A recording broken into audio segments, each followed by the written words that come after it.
of the unit, we need to recognize that our ribbon cable for that front touchscreen is in this general location, and just to the right of the home button is where our Wi-Fi antenna is adhered to the bottom side of the touchscreen. So when we peel back our front touchscreen, let's be mindful of these two pieces as to not cause irreversible damage. Time to begin our entry into the iPad. Let's first start with our heat gun or blow dryer and begin to soften up the adhesive around the perimeter. About 1 to 2 minutes of the heat should suffice. Our triangle opening tools.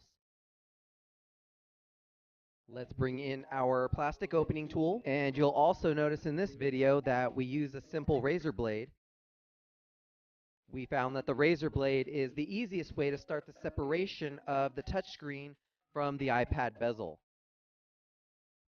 With your separation started with the razor blade, we can then bring in our plastic opening tool to continue the separation all the way around the perimeter of the iPad. As we work the opening on one side, you'll notice we fit a triangle opening tool into the gap. This is to keep the adhesive from coming back in touch with itself as we work ourselves all the way around the unit.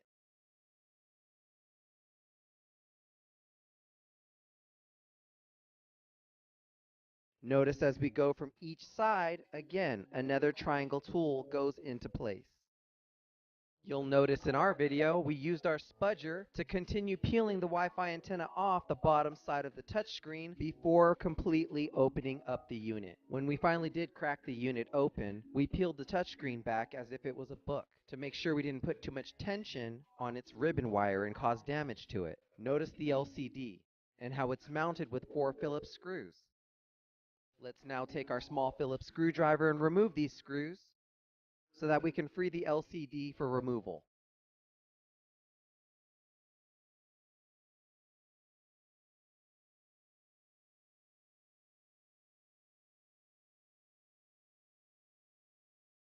Prying up lightly with our plastic opening tool and peeling out the LCD, we can lay it now on top of our touchscreen so that we can disconnect the cable from the motherboard. Our LCD cable has a locking socket. It's the metal style lever that needs to be flipped up in a 90-degree fashion. With the lock released, we can now remove the ribbon cable and lift the LCD completely from the iPad.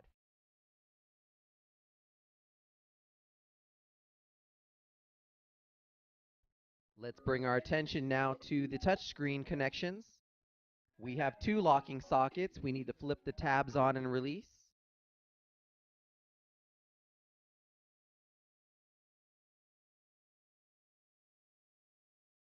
And then we can remove the ribbon cable and remove the touchscreen completely from the iPad.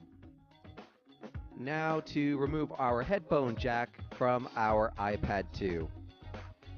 Let's start off first with our spudger and our ribbon cable connection at the motherboard.